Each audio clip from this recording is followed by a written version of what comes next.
السلام عليكم ورحمة الله.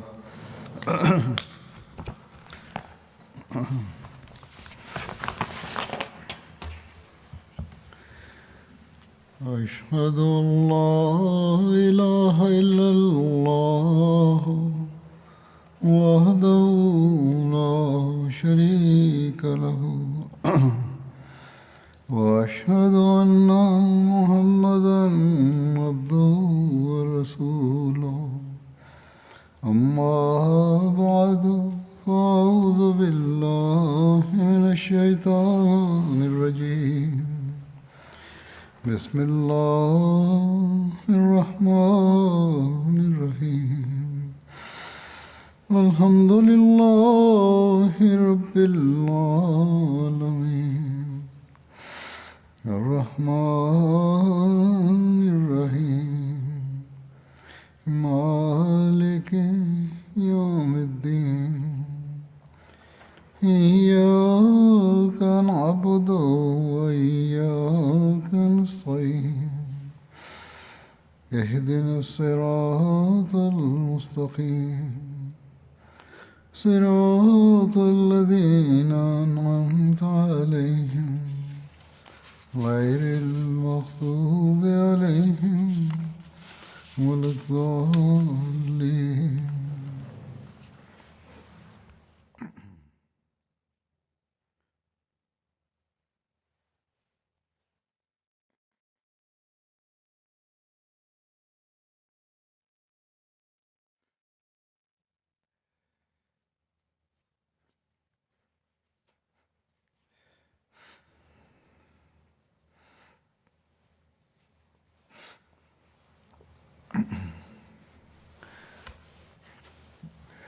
गुज़श्ता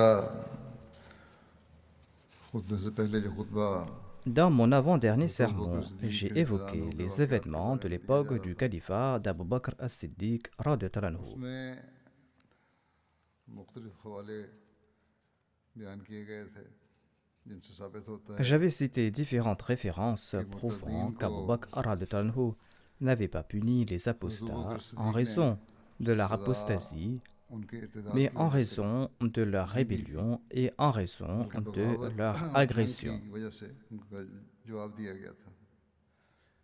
इस बारे में ज़माने के हकम अदल हज़रत अक़दस मसीह मौद अलैहिस्सलाम Le Messie premier l'Islam, le juge juste de notre époque, a également qualifié cette apostasie de l'époque d'Abu Bakr radhiyallahu anhu d'insurrection et de rébellion. से तबीर किया है. चुनांचे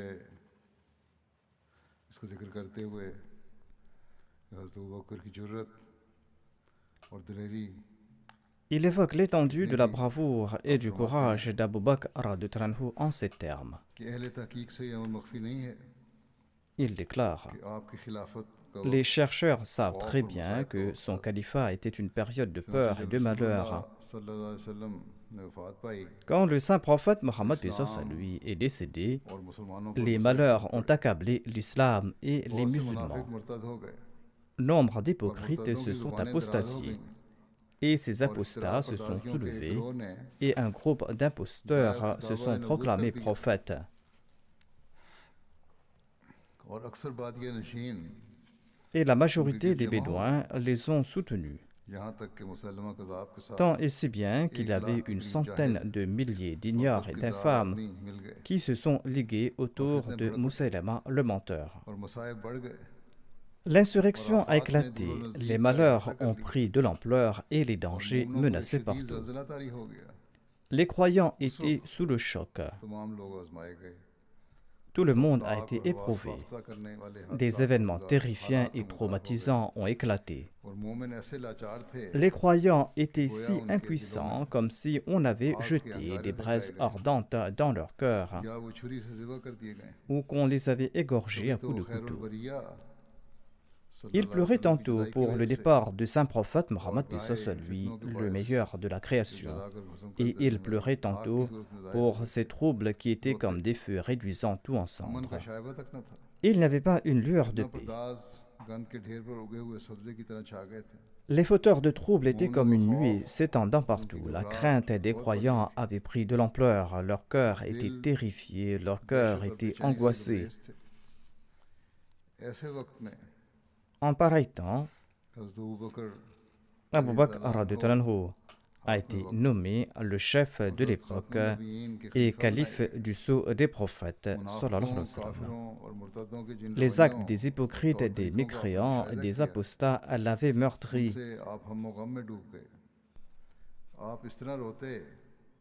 Ses pleurs étaient une pluie de la mousson, et ses larmes coulaient de ses yeux comme sorties d'une source. Il implorait son Seigneur pour le bien-être de l'islam et des musulmans. Aïcha radhiyallahu anha relate: Quand mon père a été nommé calife et qu'Allah lui a confié les rênes de l'émirat, au début même de son califat, il était confronté à l'insurrection de toutes parts, aux campagnes des faux prophètes et à la rébellion des apostats et des hypocrites. De si grands malheurs lui sont tombés dessus qu'ils auraient réduit en 1000 morceaux une montagne. Or, Abu Bakr radhiyallahu anhu possédait la patience d'un prophète. Le Messie premier d'Islam ajoute: Il en fut ainsi jusqu'au moment où Allah a accordé son aide et les faux prophètes et les apostats ont été tués. L'insurrection a pris fin et les malheurs ont disparu. Et l'affaire a été décidée.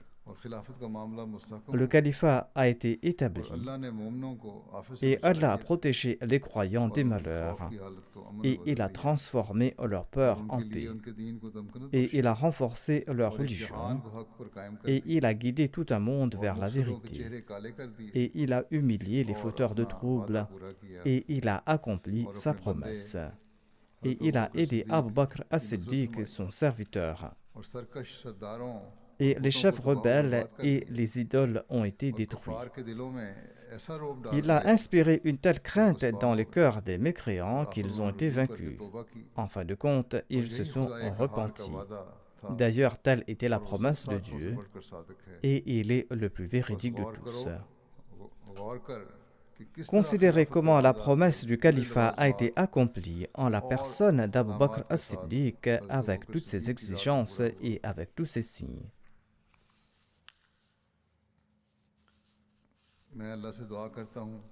Je demande à Allah d'ouvrir votre cœur dans cette quête. Le Messie premier d'Islam a déclaré: Considérez la condition des musulmans lorsqu'il a été élu calife. En raison de ces malheurs, l'islam était dans un état critique comme un grand brûlé. Ensuite, Allah a restauré la force de l'islam et il l'a fait sortir d'un puits profond. Il a frappé d'un châtiment douloureux les faux prétendants à la prophétie et ils ont été tués. Les apostats ont été abattus comme du bétail. Et Allah a octroyé la paix aux croyants, les extirpant de l'effroi. Après être soulagés de cette souffrance, les croyants se réjouissaient et ils saluaient Abu Bakr as-Siddiq et le félicitaient. Ils le louaient et ils imploraient leur Seigneur en sa faveur. Ils se surpassaient les uns les autres pour faire montre de respect et de révérence à son égard. Et ils ont enraciné son amour au plus profond de leur cœur.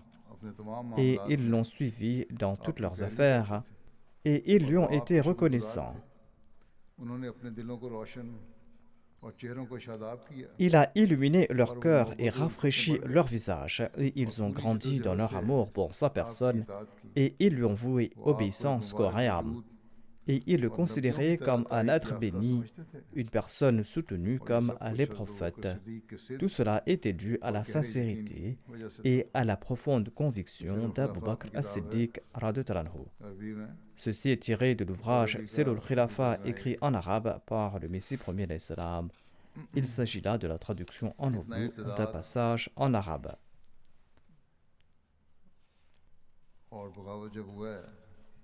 Comme mentionné précédemment, Abu Bakr as-Siddiq a mené des campagnes militaires quand la sédition, l'apostasie et la rébellion ont éclaté.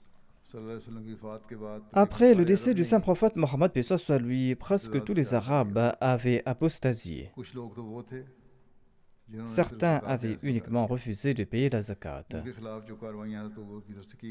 J'ai mentionné les campagnes qu'Abu Bakr a menées contre eux. Le deuxième groupe avait non seulement apostasié de l'islam, mais ce groupe s'était également rebellé et avait tué des musulmans. Abu Bakr avait juré de s'occuper d'eux. Selon l'ouvrage Al-Bidaya wa Nihaya, après le repos de l'armée d'Usama, Abu Bakr en portant son épée, est sorti de Médine avec les forces islamiques pour se rendre à Dhul Qassa. Dhul Qassa qui est situé à une nuit et un jour de voyage de Médine, selon les moyens de déplacement de l'époque. Les compagnons, dont Ali, ont demandé au calife Abu Bakr de retourner à Médine et d'envoyer à sa place un autre brave combattre les Arabes.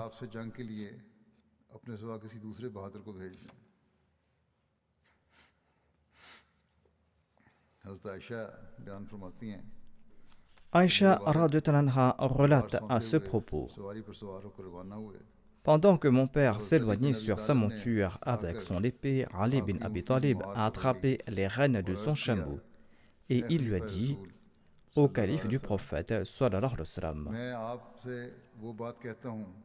je vous répète ce que le saint prophète Mohammed lui avait dit le jour d'Uhud. Pourquoi avez-vous ceint votre épée? Ne nous causez pas d'ennui en raison de votre personne. Ne nous causez pas d'ennui en raison de votre personne, a-t-il dit à Abu Bakr. Par Allah, si quelque malheur vous frappe, eh bien, le système islamique va disparaître pour toujours après vous. Sur ce, Abu Bakr est retourné à Médine et il a renvoyé l'armée.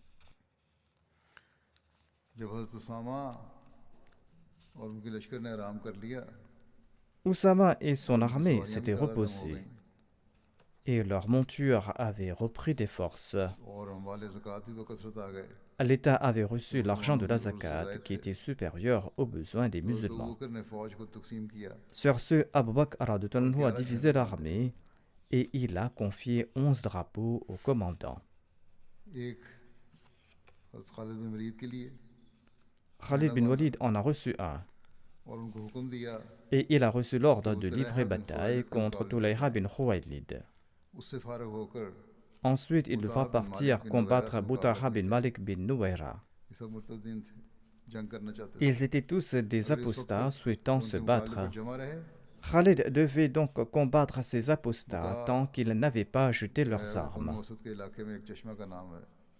Il devait partir à Butaha, le nom d'une source dans la région des Banu Asad. Ainsi donc le calife l'avait envoyé dans cette région. Le calife a aussi confié un drapeau à Ikrama bin Abi Jahal et il lui a ordonné de combattre Musalama. Le calife a confié le troisième drapeau à Muhajir bin Abu Umayya et il lui a ordonné de combattre les forces d'Ansi.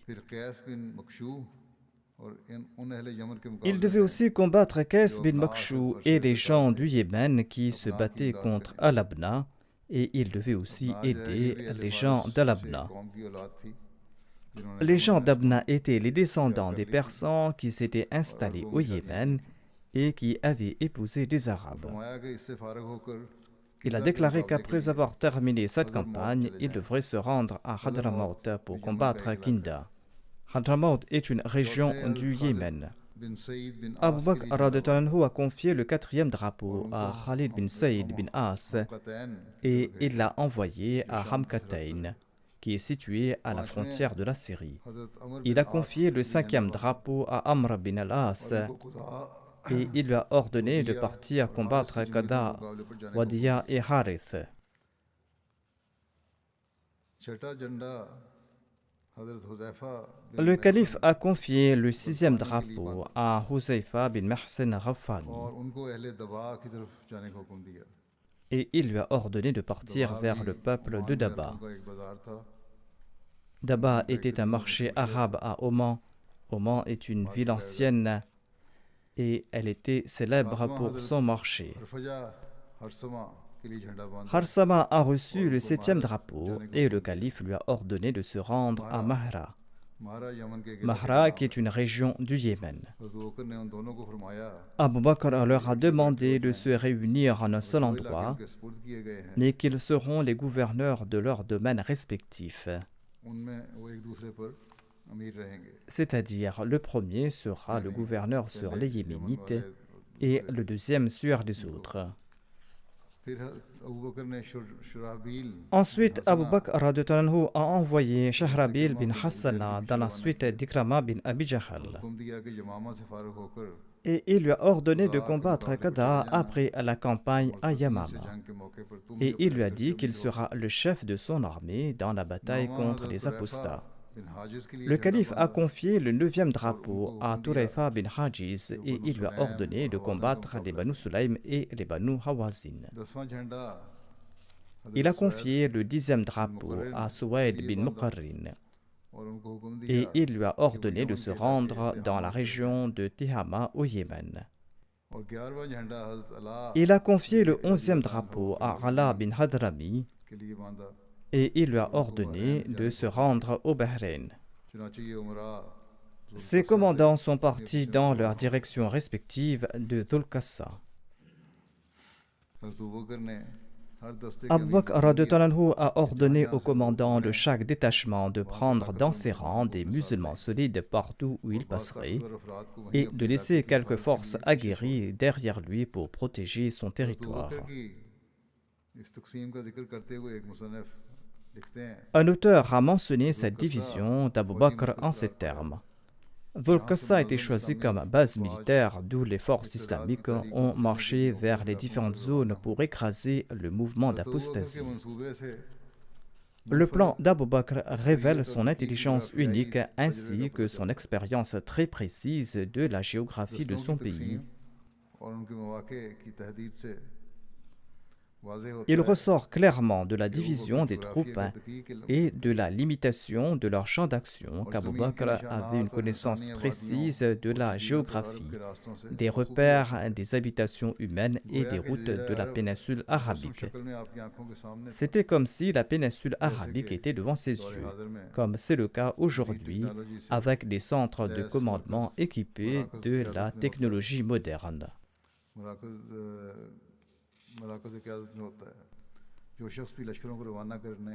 Tout ce qui méditera sur le mouvement des troupes, leur direction, leur regroupement après leur dispersion et leur ralliement de nouveau comprendra que la stratégie d'Abu Bakr prouve en fait sa connaissance exemplaire et sa connaissance précise de la péninsule arabique. Et d'ailleurs, son interaction avec ses armées était très précise.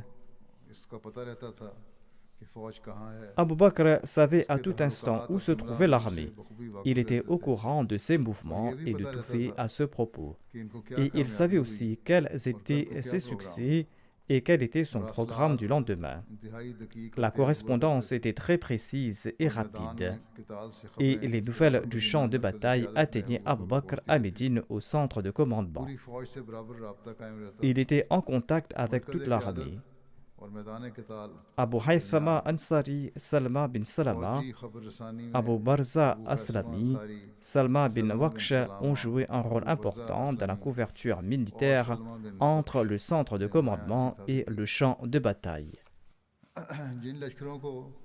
Les armées envoyées par Abu Bakr étaient interconnectées. Et c'était là un des succès importants du califat. Car au sein de ces armées, il y avait aussi une belle organisation avec des compétences en leadership. En sus de cela, les armées avaient aussi de l'expérience dans les combats. Au temps du saint prophète Mohammed, paix soit sur lui, ces combattants avaient acquis une bonne expérience militaire lors des Ghazwat et des Sariyas. Le système militaire d'Abu Bakr était supérieur à toutes les forces militaires de la péninsule arabique. Le chef de ces armées était Khalid bin Walid, l'épée d'Allah. Il possédait un génie unique dans les conquêtes islamiques et dans la guerre contre les apostats. Cette division de l'armée islamique a été faite dans le cadre d'un plan militaire très important car les apostats étaient encore dispersés dans leurs zones respectives. C'est-à-dire qu'ils étaient dispersés et n'étaient pas regroupés et ils n'étaient pas encore mobilisés contre les musulmans. Les grandes tribus étaient dispersées dans des régions reculées et ils n'avaient pas assez de temps pour former une coalition, car l'apostasie n'avait pas commencé depuis plus de 3 mois. Et deuxièmement, ils n'avaient pas encore saisi que les musulmans étaient un danger pour eux. Ils croyaient pouvoir éliminer les musulmans dans leur ensemble en quelques mois.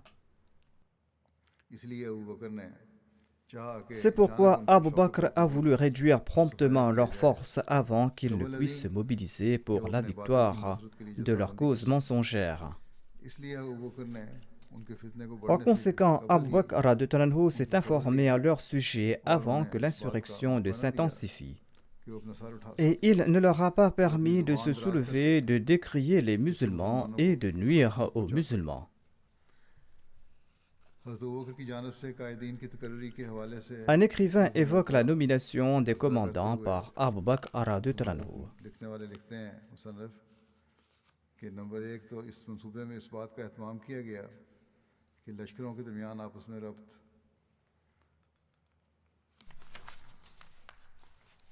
Il déclare que premièrement, le calife Abu Bakr a veillé qu'il y ait une coordination et une coopération égale entre les différentes armées. Bien que leurs emplacements et leur direction étaient différents, ils étaient tous les maillons de la même chaîne. Leur regroupement et leur séparation avaient le même but. Tandis que le calife se trouvait à Médine, il détenait entre les mains le contrôle de tous les aspects des combats.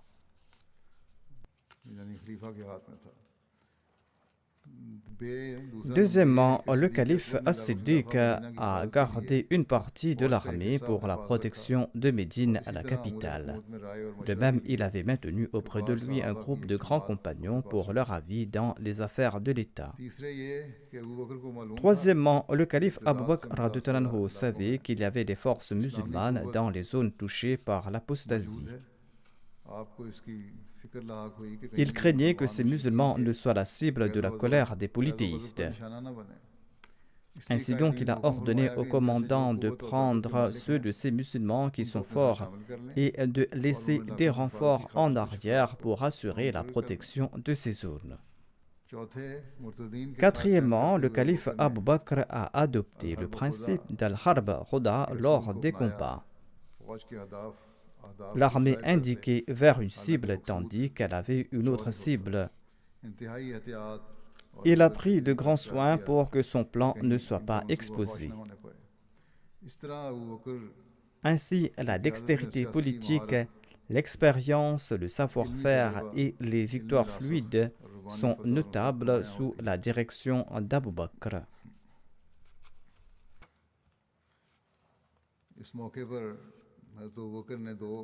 Abu Bakr radhiyallahu anhu a également écrit 2 édits, l'un au nom des tribus arabes et l'autre pour la direction des chefs de l'armée. Le docteur Ali Mohammed Salabi, le premier auteur que j'ai cité, dit ceci à propos de ces lettres. Il déclare: après la préparation et l'organisation rigoureuse des armées islamiques, le calife a envoyé des lettres d'invitation et ceci a joué un rôle important. Le calife a écrit une lettre importante sur un sujet particulier. Avant d'envoyer des troupes combattre les apostats, il a tenté de transmettre cette lettre au plus grand nombre d'apostats et de musulmans qui étaient inébranlables dans leur foi. Il a envoyé des émissaires dans différentes tribus et il a ordonné à ces émissaires de présenter cette lettre dans chaque assemblée. Ceux qui recevaient le message de cette lettre devaient transmettre ce message à ceux qui ne l'avaient pas encore reçu. Dans cette lettre, le calife Abu Bakr radhiyallahu anhu s'adressait à tout le monde en général et en particulier, qu'ils soient des musulmans fermes dans leur foi ou des apostats.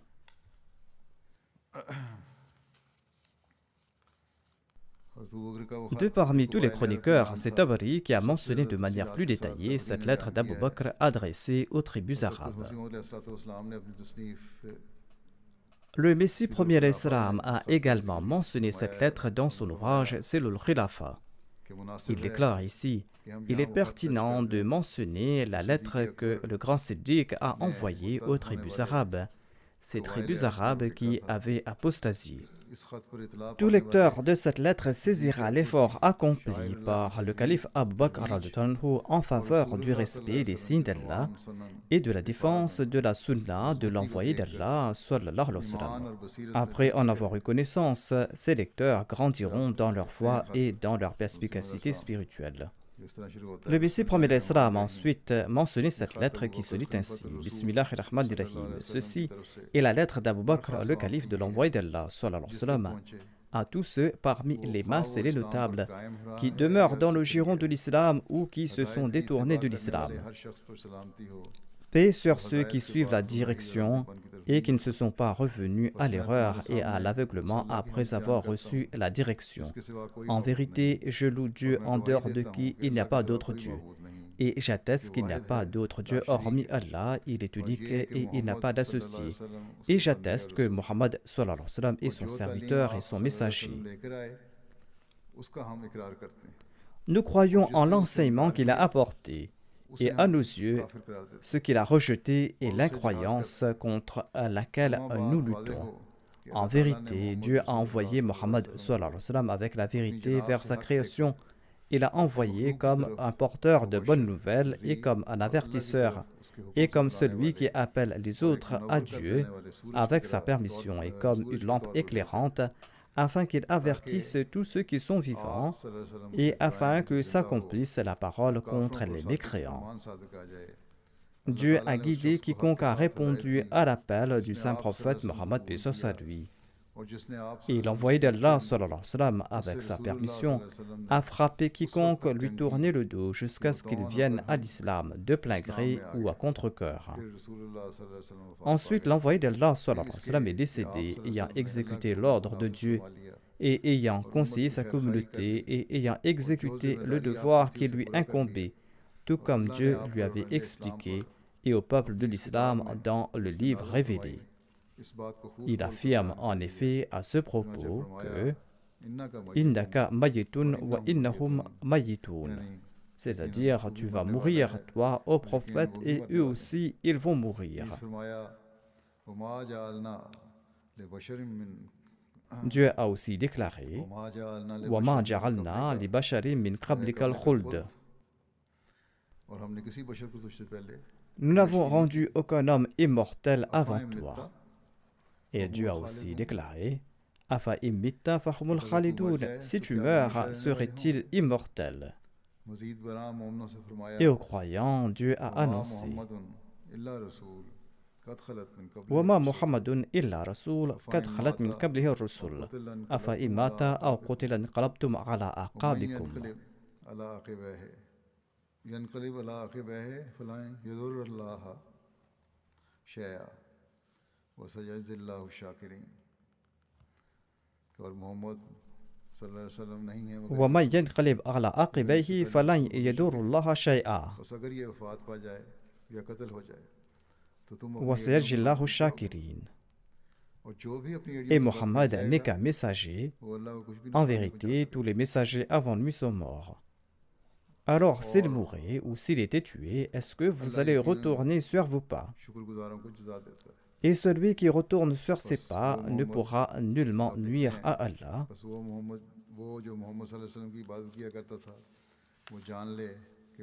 Et Allah récompensera certainement ceux qui sont reconnaissants. Ensuite, le calife a déclaré: quiconque a adoré Mohammed sallallahu alayhi wa sallam, eh bien qu'il sache que Mohammed sallallahu alayhi wa sallam est décédé.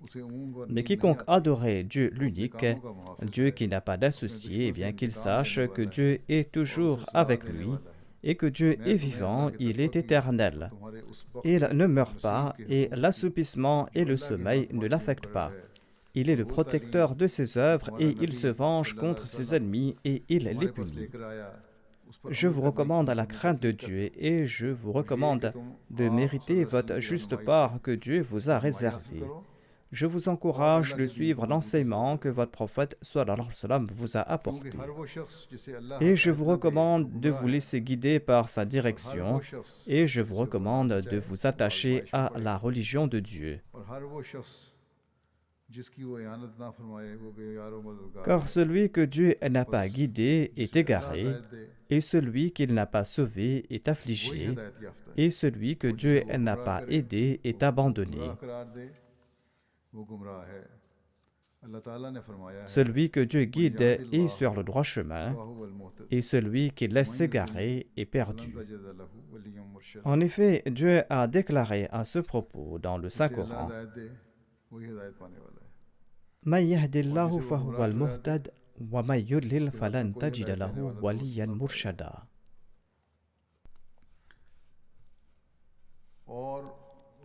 Celui que Dieu guide est sur la bonne voie. Mais celui qui laisse s'égarer, vous ne trouverez aucun ami pour le guider.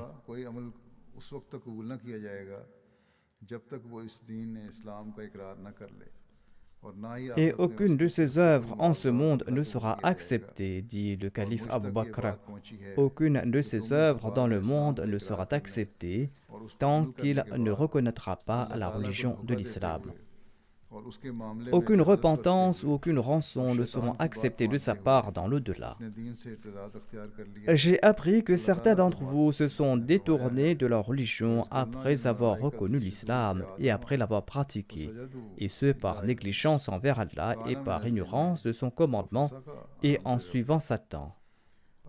Allah déclare dans le Saint-Coran: وَإِذْ قُلْنَا لِلْمَلَائِكَةِ اسْجُدُوا لِآدَمَ فَسَجَدُوا إِلَّا إِبْلِيسَ كَانَ مِنَ الْجِنِّ فَفَسَقَ عَنْ أَمْرِ رَبِّهِ أَفَتَتَّخِذُونَهُ وَذُرِّيَّتَهُ أَوْلِيَاءَ مِنْ دُونِي وَهُمْ لَكُمْ عَدُوٌّ بِئْسَ لِلظَّالِمِينَ بَدَلًا.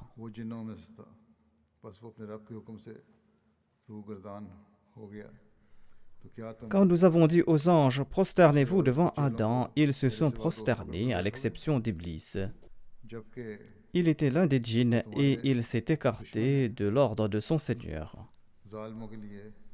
Voulez-vous le prendre, lui et sa progéniture, comme amis à l'exclusion de moi, même s'ils sont vos ennemis?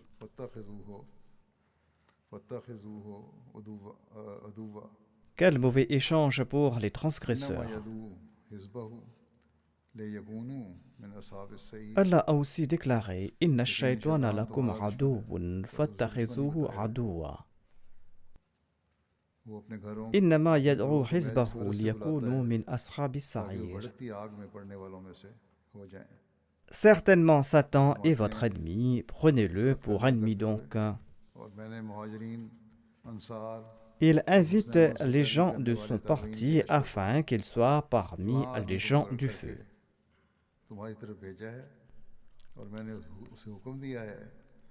Abu Bakr a déclaré dans cette lettre: je vous ai envoyé un tel à la tête d'une armée de Muhajirin et d'Ansar et de ceux qui les suivent dans l'accomplissement de bonnes œuvres. Et j'ai ordonné à ce commandant de ne combattre personne ni de tuer personne jusqu'à ce qu'il ait appelé vers le message de Dieu. Mon envoyé acceptera et aidera ceux qui accepteront ce message et ceux qui renonceront à l'incroyance et ceux qui accompliront de bonnes œuvres. Mais je lui ai ordonné de combattre ceux qui rejettent ce message. Il n'épargnera aucun d'entre eux qu'il emparera. Soit il les brûlera par le feu, soit il les tuera par tous les moyens possibles et il prendra les femmes et les enfants captifs. Et il n'acceptera rien de personne sauf l'islam. Cela est mieux pour celui qui le suit. Mais celui qui le quitte n'affaiblit pas Dieu. J'ai ordonné à mon émissaire de vous présenter ma lettre dans tous les lieux de rassemblement. L'invitation à l'islam sera l'appel à la prière. Ainsi donc, lorsque les musulmans font l'appel à la prière, ils en feront de même en réponse et ils ne les attaqueront pas. Si les autres ne lancent pas l'appel à la prière en réponse aux musulmans, les musulmans les attaqueront. Et s'ils lancent l'appel à la prière avec les musulmans, demandez-leur de respecter leurs obligations. S'ils refusent de le faire, il faudra les attaquer sans répit. Mais s'ils reconnaissent Dieu, eh bien celui-ci les acceptera. En tout cas, j'avais évoqué la raison pour laquelle ces rebelles ont été combattus et ont été traités de la sorte. Ces rebelles menaient la guerre aux musulmans. Ils ne se battaient pas uniquement, mais ils opprimaient aussi les musulmans non armés de leur région. Abu Bakr a envoyé sa deuxième lettre aux 11 commandants de l'armée évoquée plus tôt. Cette lettre était adressée aux commandants de ces armées. La lettre se lit ainsi. Bismillahirrahmanirrahim. Ceci est l'édit écrit par Abu Bakr, le calife du prophète sallam, pour un tel qu'il a envoyé combattre les apostats avec l'armée des musulmans. Le nom du commandant de l'armée était écrit en tête de la lettre. Le calife ordonne à ce commandant de craindre Allah dans toutes les affaires apparentes et cachées. Je lui ordonne de combattre dans la cause d'Allah dans la mesure de ses moyens et de faire le djihad contre ceux qui ont tourné le dos à Allah et se sont détournés de l'islam et ont adopté les désirs sataniques. Tout d'abord, présentez-leur les arguments complets et invitez-les vers l'islam. S'ils acceptent ce message, eh bien cessez les combats. Mais s'ils n'acceptent pas ce message, attaquez-les immédiatement jusqu'à ce qu'ils s'inclinent. Ensuite, le commandant doit les informer de leurs droits et de leurs devoirs et recevoir d'eux ce qu'ils doivent et leur accorder ce qui leur revient de dû. Et il ne faut pas leur accorder du répit, c'est-à-dire un répit qu'ils pourraient utiliser pour se préparer pour attaquer les musulmans. Et ces commandants ne doivent pas empêcher les musulmans de ces régions de combattre leurs ennemis si ces musulmans pensent que ces combattants ne baisseront pas les armes. Les commandants ne doivent pas empêcher ces musulmans de se battre étant donné que ces musulmans sont de la région et la connaissent mieux. Le commandant doit accepter la parole de celui qui se soumet à l'ordre d'Allah et qui lui obéit et doit l'aider par la voie connue. Il doit combattre uniquement ceux qui ne croient pas en Allah après cette déclaration. S'il accepte l'invitation, eh bien il ne sera pas blâmé et Allah lui demandera des comptes pour ce qu'il aura caché. Quiconque n'accepte pas le message d'Allah sera combattu et tué là où il se trouve, quelle que soit l'étendue de sa richesse. Rien ne sera accepté de personne sauf l'islam. Quiconque accepte l'islam et se soumet sera accepté et on lui enseignera les préceptes de l'islam. Quiconque renie la foi, c'est-à-dire celui qui devient un apostat après avoir embrassé l'islam et qui se bat contre les préceptes de l'enseignement, eh bien, il faudra leur présenter le message de l'islam dans un premier temps. S'il se dit musulman, il ne peut pas se battre contre l'État.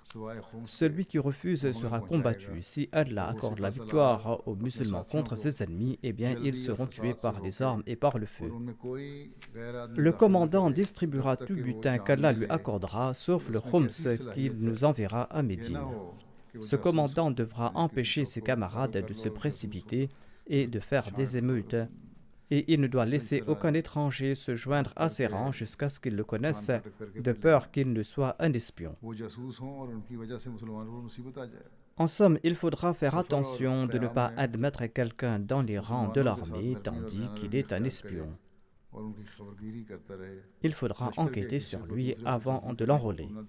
S'il est un espion, il pourra nuire aux musulmans.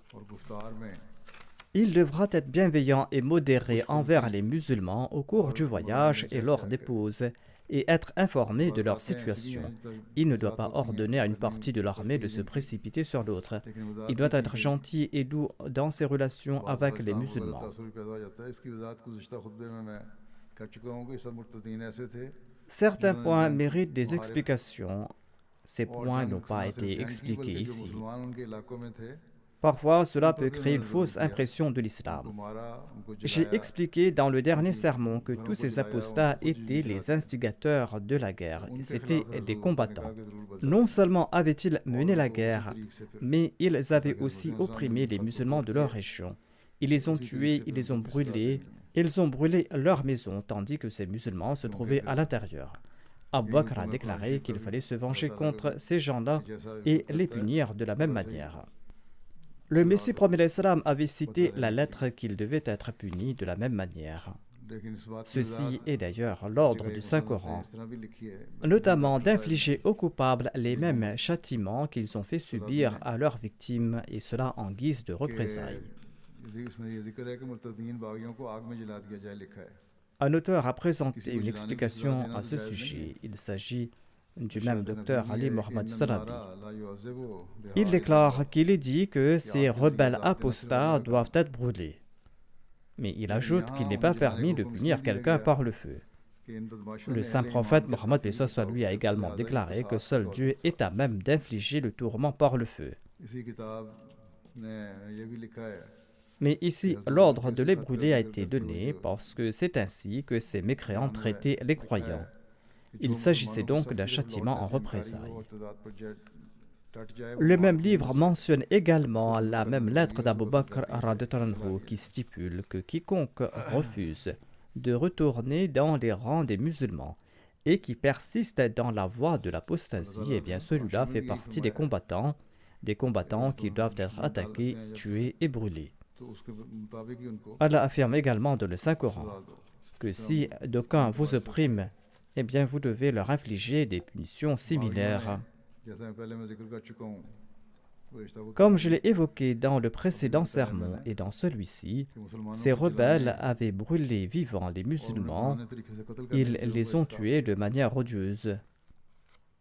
Ces musulmans ont été brûlés, leurs maisons ont été brûlées, leurs femmes et leurs enfants ont été brûlés, et ils ont été mutilés.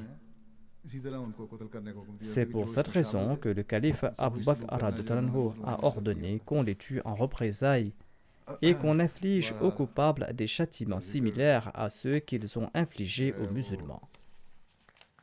En tout cas, j'évoquerai ce thème à l'avenir, Inch'Allah.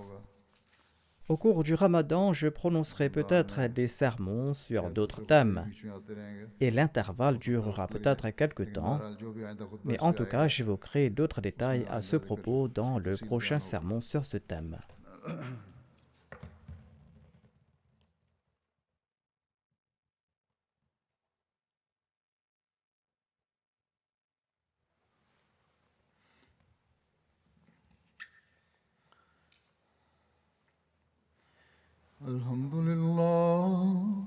الحمد لله نحمده ونستعينه ونستغفره ونؤمن به ونتوكل عليه ونعوذ بالله من شرور أنفسنا ومن سيئات أعمالنا من يهده الله فلا مضل له ومن يضلل فلا هادي له ونشهد أن لا إله إلا الله ونشهد أن محمدا عبده ورسوله